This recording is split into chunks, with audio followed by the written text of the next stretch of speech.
Om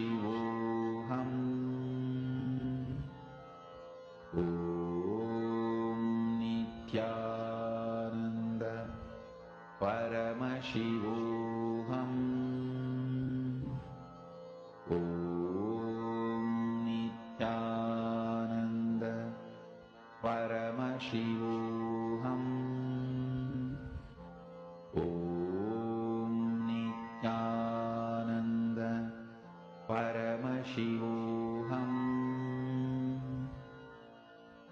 Om Nityananda Paramashivoham. Om Nityananda Paramashivoham. Om Nityananda Paramashivoham. Om Once all of us are manifesting, we will be entering to the next session, and the darshan is going to be starting very, very soon. And today we're having a very special darshan where we are going to be receiving the initiation to manifesting wealth. And it's a very important darshan today, so do not miss. If you have any of your friends, your family members, anybody who's really looking to manifest wealth and have breakthroughs in those lines, please invite them for today's program. Darshan is starting in less than 30 to 40 minutes from now. So let's invite them. And now we're going to be entering into the next and most important session before today's initiation, which is where we will be understanding about what really is the ultimate wealth, how Guru's grace is the ultimate wealth.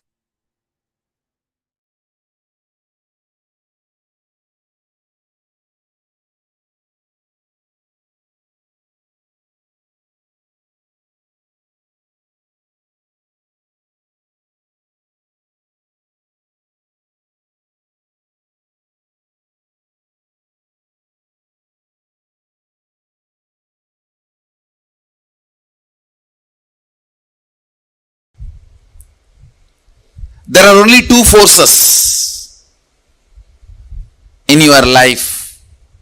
One, gravitation.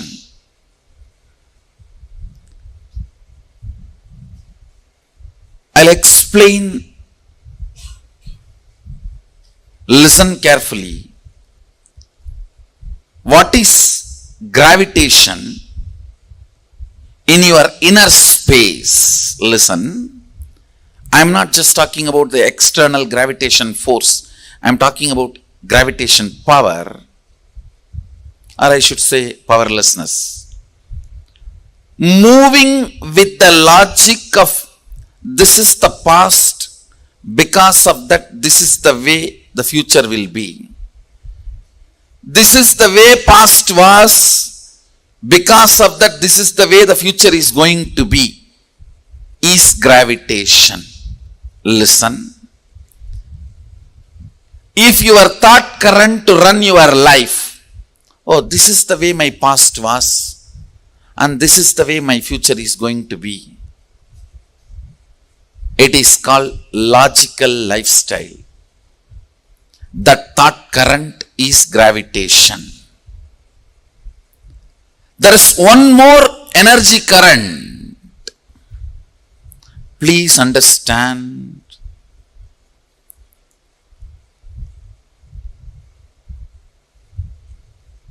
The thought current I explained. This is the way my life was, so this is the way my future will be. All of you know. That's the way you function. I call it life of logic.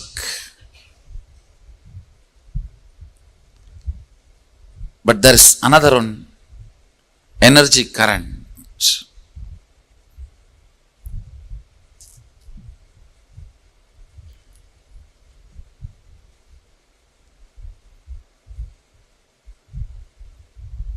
The possibility of the future not logically connected to your past,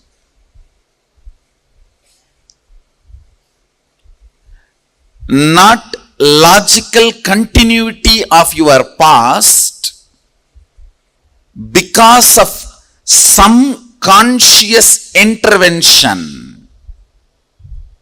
You call it Guru's grace or God's grace, Sadashiva's grace. That is what I call Shaktipada. Understand?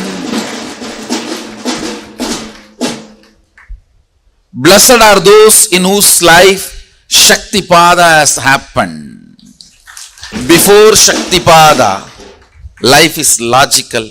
After Shaktipada, life will be magical. The person who decides this kind of an external intervention is impossible is atheist. Who starts convincing you it is not only not possible for me, not possible for you also is communist. Who thinks it may be possible for others in the past, not in the present, so-called modern day Hindu.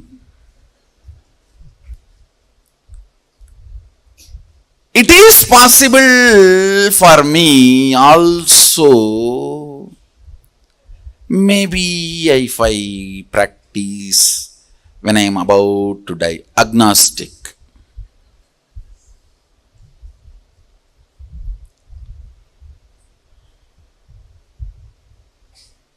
It is possible if I practice yogi. Happened, we are celebrating Nityanandites. I remember once, see one of my guru, Narayana Guru, Narayana Swami Tata, his name, locally people used to call him Narayana Swami Tata. He is well known in Tiruvannamalai, especially because all the unresolved crimes by the police, the main town police station, all the officers will come to, police officers will come to him. All the police officers who worked in Tiruvannamalai town 30 years before, they know this Narayana Swami Tata whom I am talking about. This Tata is instrument for building a Devi temple in Tiruvannamalai police station. In Tiruvannamalai police station, inside the station, there is a Unnamulayamman temple, Devi temple. That temple was built by the police people, and this Swami, Narayana Swami, was responsible for it. And that is a separate story. I'll tell that story later. Now, you listen to this Narayana Swami Tata's leelas and few things. All these police people will come to him for resolving all the unresolved crimes. He will use his powers and give all the details. Where that criminal is hiding, where that thief is sitting, where that stolen goods are kept. Even in the murders, he will tell very clearly who has murdered, how the murder happened, and police will go and solve the crimes. One day, one person caught in a crime, not because he did a crime, but he was in a wrong place with the wrong people. So his friends took him, saying that, come on, let's go for rounds to roam around. Without telling this person they are all planning for committing a crime, they just took him like a company. But when they went there, they all committed the crime which the team committed the crime. This fellow went there without knowing that the plan was a crime. And this fellow was a devotee of this Narayana Swami Tata. Listen carefully.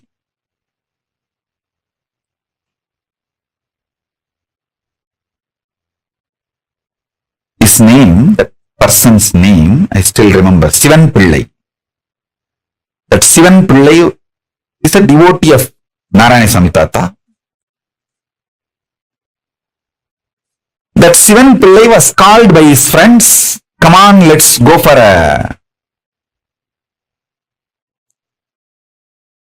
trip. They took him.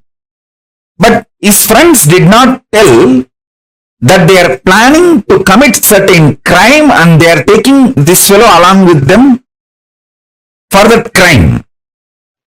Because that gang, which was planning for a crime, they know this Tata will tell all the truths to the police and the police will arrest them. But if Tata's devotee is part of their gang, the Tata may save that gang to save his devotee. That was the plan. So they took this Sivan Pillai with them and committed the crime. This Sivan Pillai did not participate in the crime, but he was part of the team. He ran back to Tata, Narayana Swami Tata, and begged him, please save me. I did not do the crime and they lied. They did not tell me that they are going to commit this crime and they just took me with them. Even though I have not done the crime, but I was part of that team when the crime was committed. Tata said, only one thing. All right, go and sit. He particularly mentioned one cave in Arunachaleshwara hill. In the Arunachala hill, he said, go and sit in that cave. Don't come out of it. You will get the food inside the cave. As long as the food comes to you, don't come out. Eat, stay, don't worry, don't come out. This fellow is such a obedient disciple, he went and did the same. As usual, the police came to Tata to resolve this crime. And Tata gave all the instruction and he showed all the team fellows and all of them got arrested other than his devotee.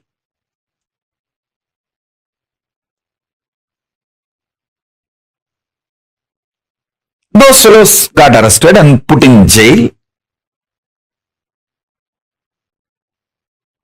I was seeing the whole scene, means when the devotee Sivan Pillai came and cried to him.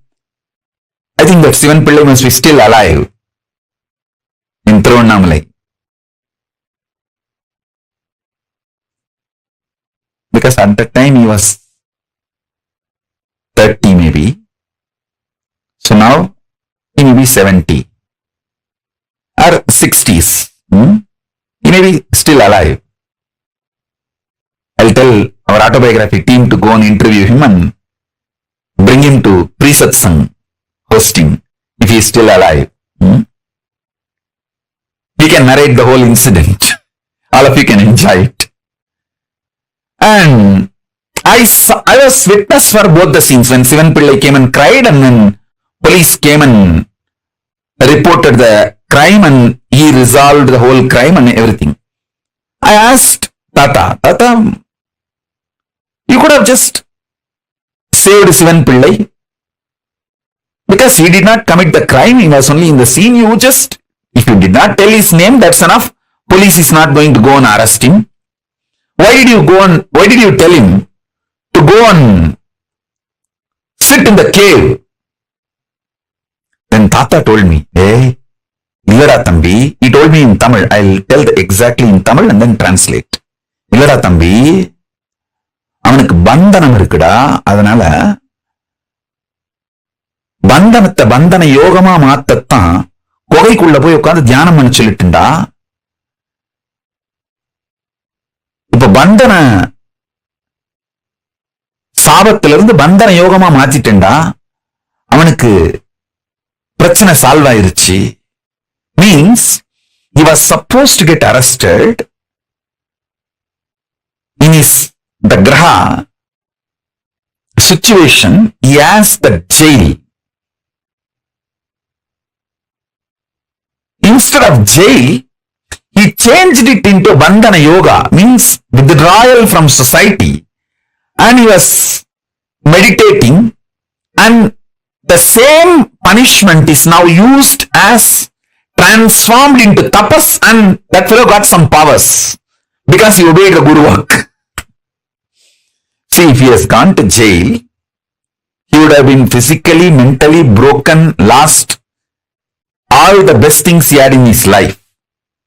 But bandhana got converted into bandhana yoga by Guru's grace, and he got all the best things in the life. He got powers, blessings of the Guru, got saved from the jail, and all the other social stigma associated with everything.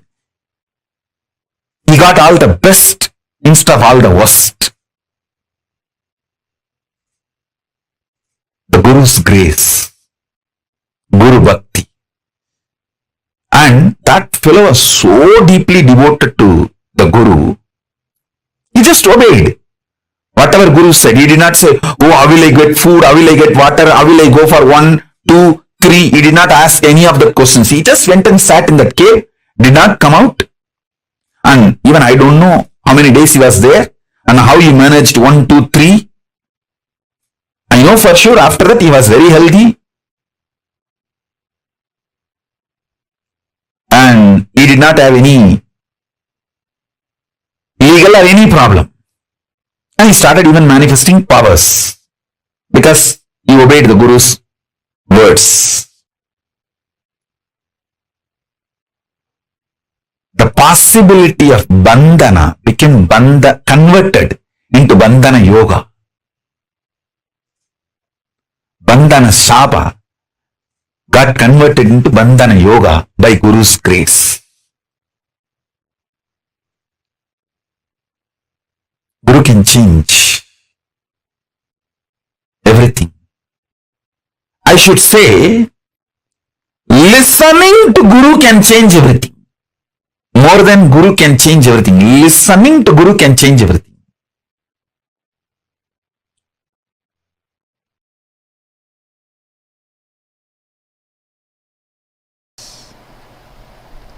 I still remember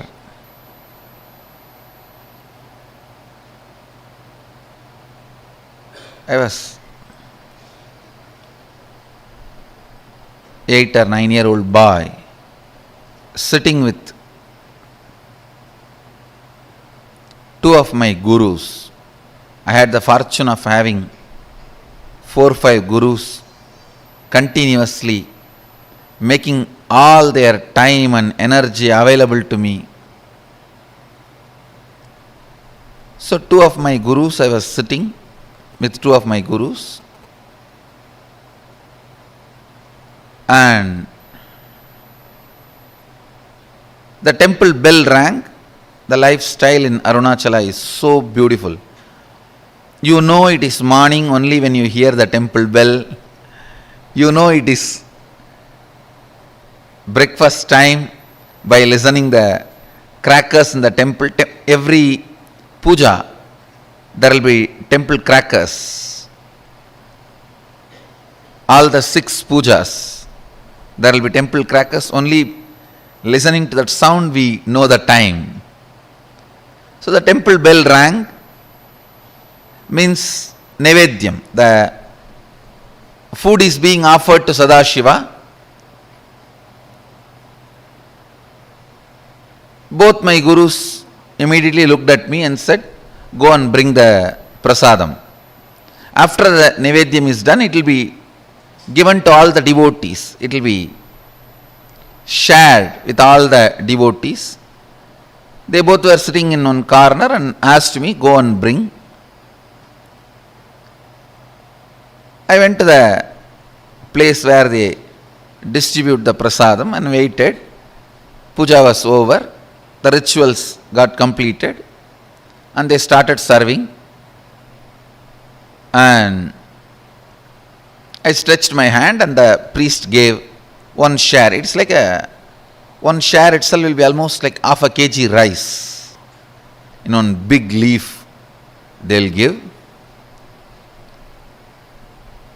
And then the pujari was telling, the pujari saw before going to the puja that I was sitting with both my gurus, and the pujari is very greatly devoted, highly devoted to both the gurus.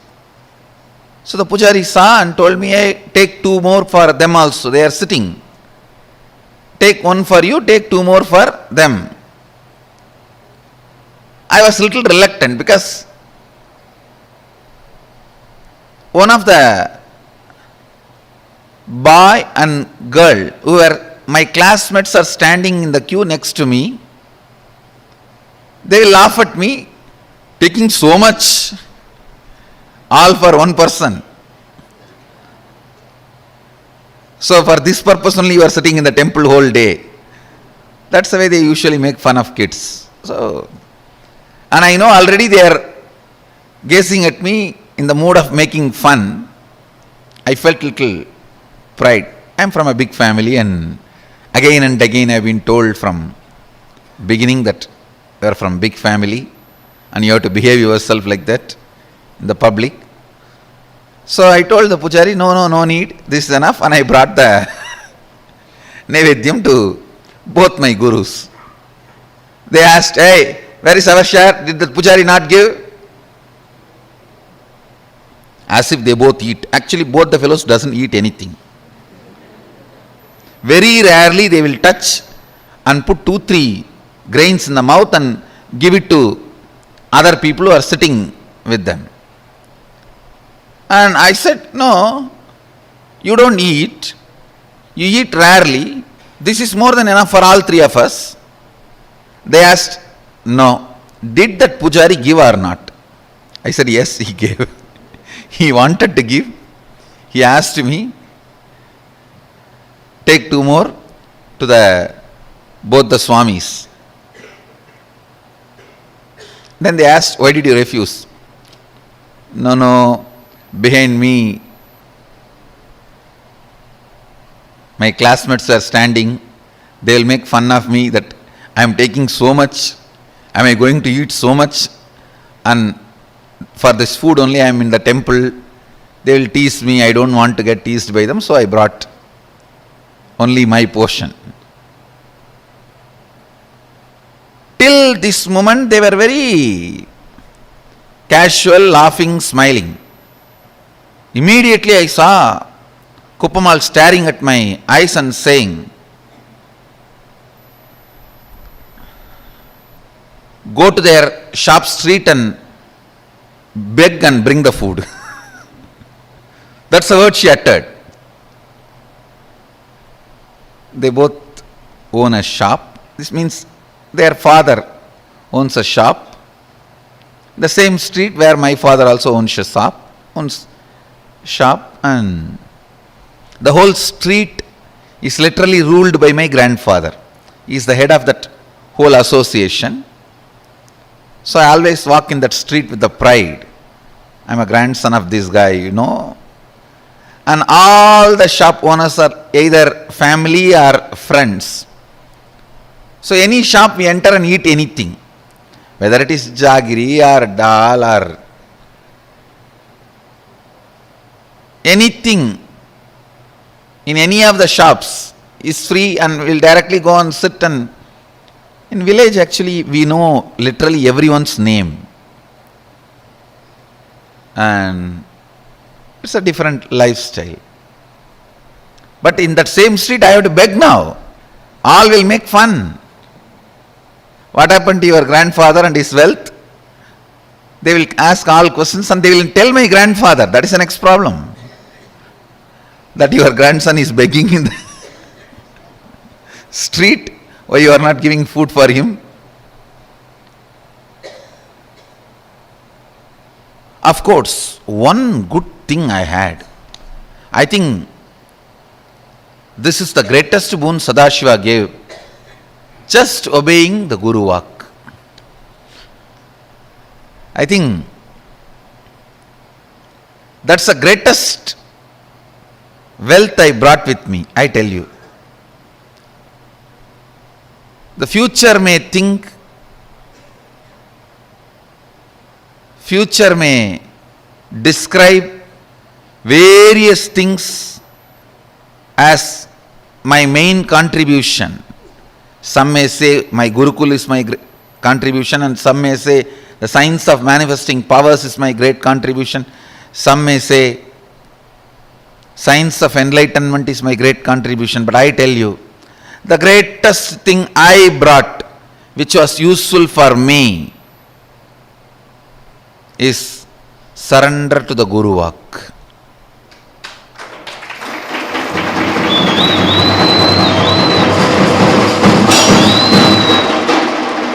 If any of you feel in a very short span, in a very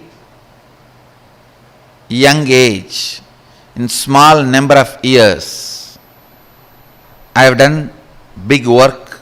Whoever feels, if you feel that, if you want to know the secret, I tell you,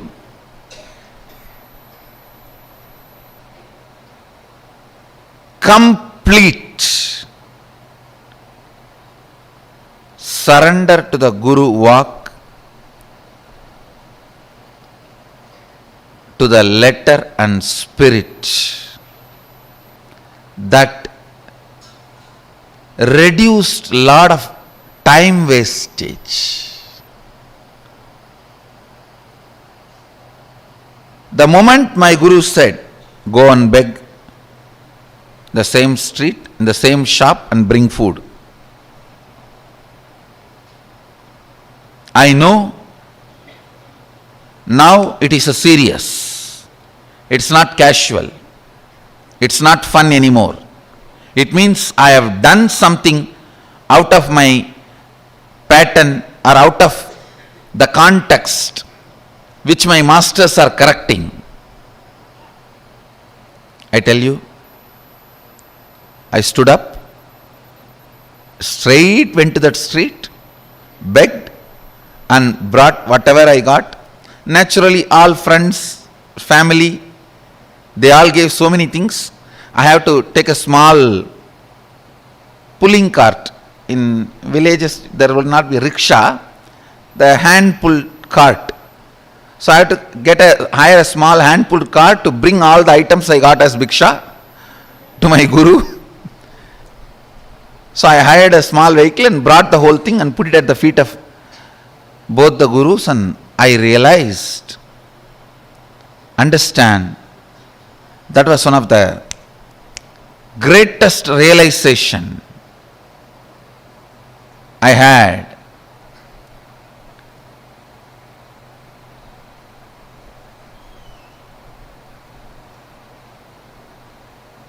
I should not be bothered about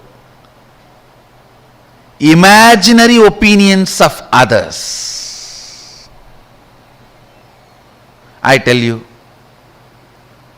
the liberation that happened at that moment is still now useful for me.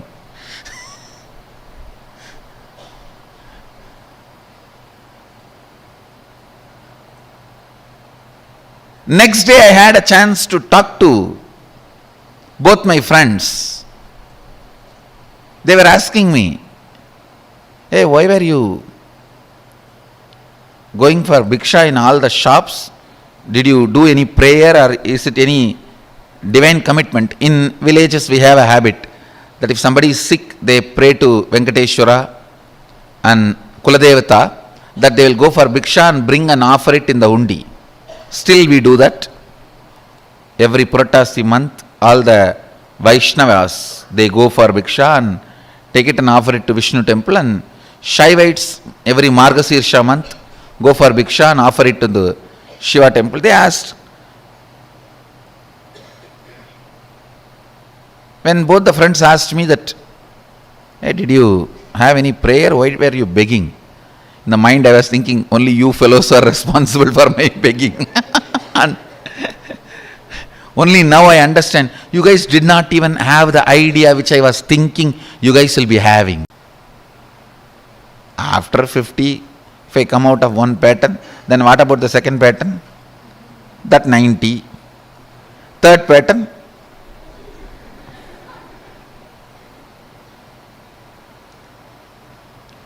the implicit surrender to the Master's words have reduced tremendous wastage of life.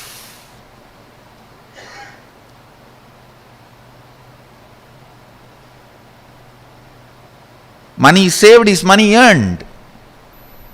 Time saved is time earned. Life saved is life earned.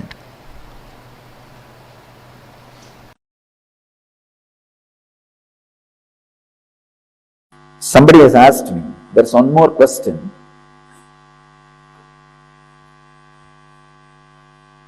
What is it that is really working for the seeker? Is it self-effort or Guru's grace? This is one of the important problems seekers face in their life. Is it Guru's grace or self-effort? If it is self-effort, why do we need Guru? If it is Guru's grace, why should we do any self-effort? I am solving this paradox, this problem once for all. Understand, you need to have self-effort to be in Guru's grace.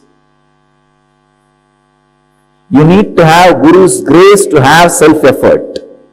Both are not contradictory.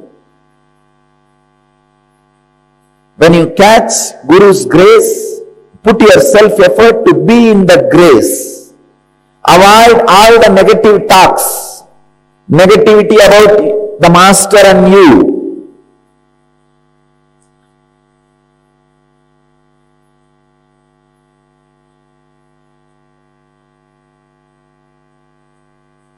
When you have the Guru's grace, take the inspiration from him and start the self-effort.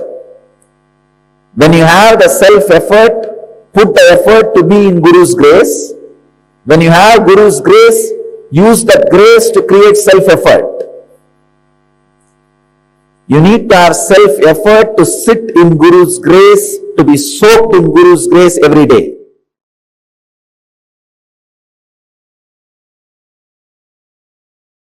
The beauty of Hinduism is it does not claim monopoly over Nirvikalpa Samadhi or enlightenment.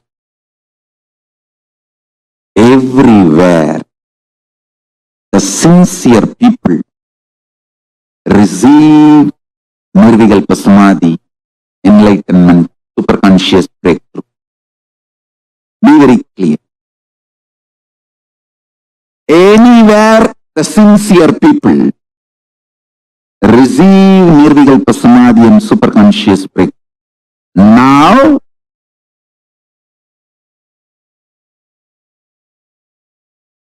I have been sent to planet Earth to initiate, inspire, emanate this Nirvikalpa Samadhi, superconscious breakthrough, to give you the experience continuously. So all of you receive the stimulus package from Paramashiva first. Listen. Sincere practitioners, either you practice unclutching, completion, oneness,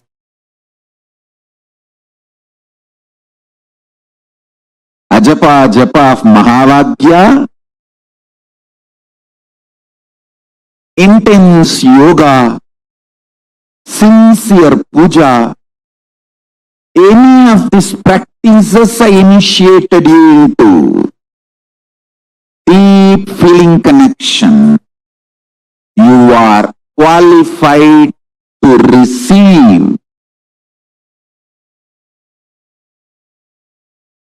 the large chunk of this stimulus package from Paramashiva, superconscious breakthrough.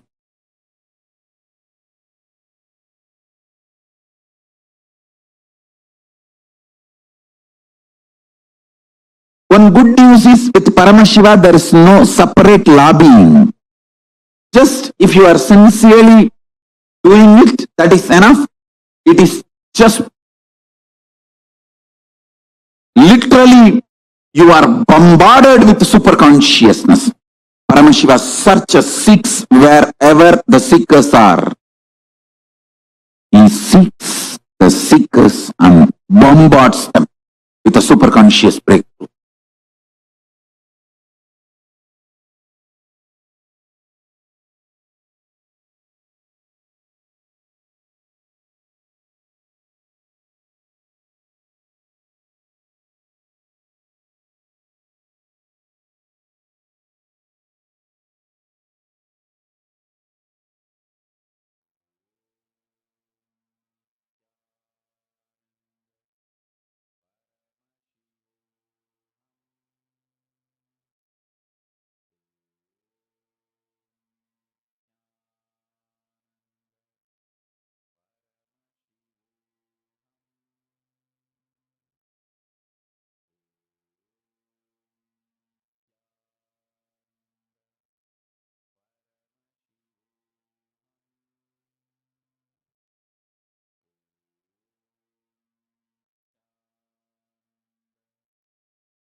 The Guru's grace is the ultimate wealth that one can have.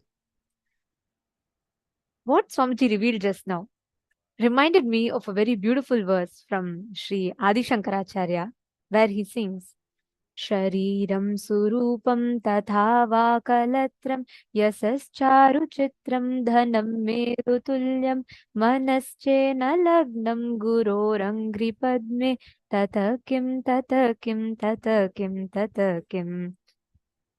He sings that you can have the best of the body, you can have the most healthiest of bodies, you can have the most beautiful forms, you can have the most beautiful spouse, you can have wealth as enormous as Mount Meru, which is like, which lasts eternally. But if you do not have the mind fixed in the lotus feet of the Guru, of what use is all this? What use? What use? Such is the importance of Guru. That is why he sings that Guru's grace is the ultimate wealth. Beyond all your talents, beyond all your capabilities, abilities, everything, Guru's grace is the ultimate wealth that anybody can ever have. And all of us have an avatar himself, Paramashiva himself, who has manifested for all of us, gracing, blessing each and every one of us to experience that ultimate enlightenment. Now, very, very shortly, we're all going to be having the darshan of Keshavartha Murti form of Paramashiva, where we all receive the blessings, the initiation to manifesting wealth. Today in the darshan, any of you have any questions pertaining to um, any prayers, boons pertaining to manifesting wealth, you're stuck in debts anywhere, all these prayers you can offer to Swamiji, and Swamiji himself will be manifesting as Keshavartha Murti, form of Paramashiva, and he will be gracing, blessing all of us with the ultimate wealth, auspiciousness in all the dimensions of life. Now, every one of you that are sitting here, all the participants, we request you all to prepare for, get ready for the darshan. Darshan is to start very, very shortly. We request everyone to please come and settle down. Please be seated.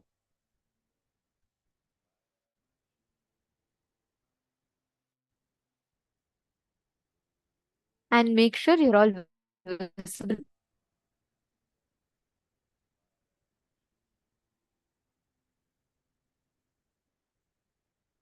And each of you can get ready to receive the darshan, the most powerful initiation for Keshavartha Murti, form of Paramashiva.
Yes. Today, during the darshan, any debts that you have, any struggle related to money that you have, ask this form of Paramashiva, Bhagavan Keshavartha Murti, all of that struggles, anywhere you are stuck, you want to manifest wealth, you want to manifest a breakthrough in wealth, all those will completely be blessed. All the boons that you ask in these areas, Swamiji himself will be blessing and attending to today. And you can ask any boons you want, but today is very specific for wealth. So if you would like to ask, you can ask all the wealth related prayers. And especially if you have anyone from your family, your friends, your family members who is stuck in manifesting wealth, who really is looking for a breakthrough in the dimension of manifesting wealth, please invite them. They all can come for the darshan today and they all can ask the prayers, boons to Paramashiva himself manifesting through the Nija Avatara, through our beloved Swamiji. And we will now be chanting the Dhyana Shloka of Keshavartha Murti. Meditate on this form of Keshavartha Murti, where Paramashiva merges in oneness with Parandama. He gives his one half of his own body to Parandama, and both of them literally like merge together, reminding the whole universe that all of them are the manifestation of the same consciousness, Paramashiva, and how each of them are the different manifestations of that ultimate consciousness of Paramashiva.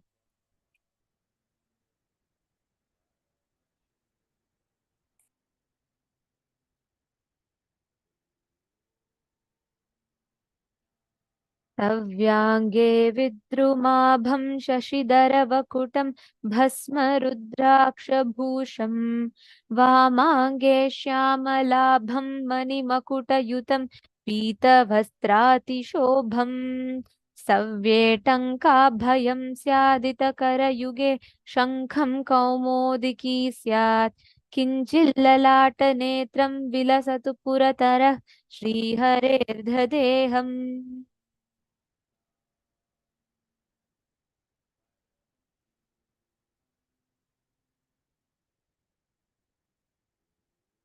सव्येटङ्कं परस्मिन् कटकं वामार्धे सत्किरीटं नीरजलनिभं व्याघ्रचर्माम्भराढ्यं फालर्धे लोचनार्धाकलितसमपदं शुभ्रयज्ञोपवीतं हर्यर्धं नौमि शम्भुः सकलशुभकरं सर्वसम्पत्कराढ्यम्. The form is beautifully described. Right side is Shankara and left side is Parandama. Shiva, Paramashiva, is reddish in color, smeared with bhasma, having crescent moon on the Jata Juta. He is wearing Rudraksha Mala and having third eye on his forehead. Ganga is on his head. He is wearing the tiger skin with white sacred thread on his shoulders. On the left is Mahavishnu with blackish body. He is wearing the golden crown studded with jewels. He is wearing golden dress and he is wearing gold necklaces, earrings and everything. This Harihara Murti is having 4 hands, the right hand gracing with holding the tanka. On the left, Paramapada Vishnu Parandhama is holding his natural hand with mace and holding conch, the Shanku. This form of Paramashiva and Vishnu blesses us with all the auspiciousness, standing for eternity, gracing the whole humanity. The next is the Dhyana Shloka of Ekapada Murti. The Ekapada Murti form of Paramashiva is where he stands merging Parandhama, Parabrahma, everything into himself. Ekapada Trimurti, Tripada Trimurti, and Ekapada Murti forms of Paramashiva. ध्यायेत् कोटिरविप्रभं त्रिनयनं सीतां सुगङ्गाधरं हस्ते टङ्कमग्रं वराभयकरं पादैकयुक्तं विभुं शम्भोर्दक्षिणवामक्षभुजयो ब्रह्माच्युताभ्यां स्थितं तत्तल्लक्षणमायुधैः परिवृतं हस्ताद्वयाढ्याञ्जलिम्. ब्रह्माण्ड प्रलये सुसंस्थितपदं ब्रह्माण्डमध्यस्थितम् ह्येवं लक्षणसयुतं पुरहरं पादैर्कमूर्तीकृतम् एकपादमूर्तिख्यातम्. This manifestation of Paramashiva that stands with ultimate oneness with Parandama, Parabrahma, and Paramashiva is called the Ekapada Murti form, reminding that ultimate consciousness manifestation of Paramashiva. Today, all of us are going to be graced with the darshan of all these three forms of Paramashiva, all the three manifestations of Paramashiva. And during the darshan, all of you, just by connecting to these manifestations of Paramashiva, you can experience that ultimate wealth, the ultimate consciousness flowering from within. Today, we all learned the secrets of attracting wealth that Swamiji had revealed to all of us. What is the principle? How you can attract wealth in your life? How you can become a wealth magnet? How you can create wealth as you want? What is the secret to that? What is the inner space that you're supposed to be having to create wealth should be like? We all also did the workshop where each of you had written the conflicting desire, contradictory desires, and complicating desires. In Hinduism, Swamiji very beautifully explains how just each of these principles, the Hindu Dharma, the Dharma Chakra, the whole principles that each of you learned today, be it about the truths about conflicting, complicating, contradictory desires, or how you can attract wealth, the truth what Swamiji revealed about intense creativity, or the exact technique that Swamiji revealed about how the concept of money, where you contribute to the society so that society contributes back to you so that you can continue contributing to the society. Based on all these principles is what Swamiji has established the Kailasa's economic principles, as Paramashiva himself has ordained in the Vedas and Agamas. It is with these principles that is standing as a foundation that the whole economy of Kailasa is revived by the Supreme Pontiff of Hinduism. Actually, if you see our Hindu civilization, which is the longest surviving civilization on planet Earth, has this responsibility as the source of the societal structure in Hinduism. Be it the Varnashrama Dharma, which is extremely misconstrued and which is manipulated and presented, or be it so many various aspects of the social structure, all of them are rooted on this principle of responsibility, which is why to this day, despite of all the persecutions that is there, Hinduism is still to this date the longest surviving living civilization. From morning, we have been learning about the various concepts of wealth. What is wealth as per Hinduism? And Swamiji also beautifully explained how wealth that is created, the Shankanidhi and Padumanidhi, very beautifully Swamiji explained the difference between wealth that is created and wealth that is grabbed or trying to be possessed. Our Hindu economy is designed so beautifully in such a way where it is a contributing economy. And the way how Kailasa's economic principles are, it is so beautifully designed that the whole thing is based on contributing more and more to each other's lives, enriching each other's lives. If you see, even the so-called all the false news that is spread about Varnashrama Dharma, actually Swamiji very beautifully reveals how the whole structure of Varnashrama Dharma, we all hear about caste system. The moment you Google about Hinduism, one thing that almost always comes synonymous with it is all the misinformation about caste system. Unfortunately, even Hindus are not aware of it. Even Hindus start despising and they start hating the caste system. But Swamiji very beautifully reveals about how this um, amazing, the most smartest, absolutely interdependent, amazing resource distribution is what is Varnashrama Dharma. Swamiji explains how each pillars of Hinduism is made, the society is made interdependent on each other, such that there is no manipulation, there is no corruption, there is no cheating, there is no power grabbing in our social structure. That is why Hinduism was one of the best economic principles out of all the countries in the world.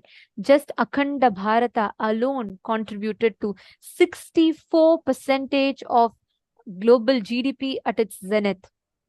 Even after the Mughal invasion, after the persecution and attack, we still managed to contribute to more than 24% of the global GDP single-handedly.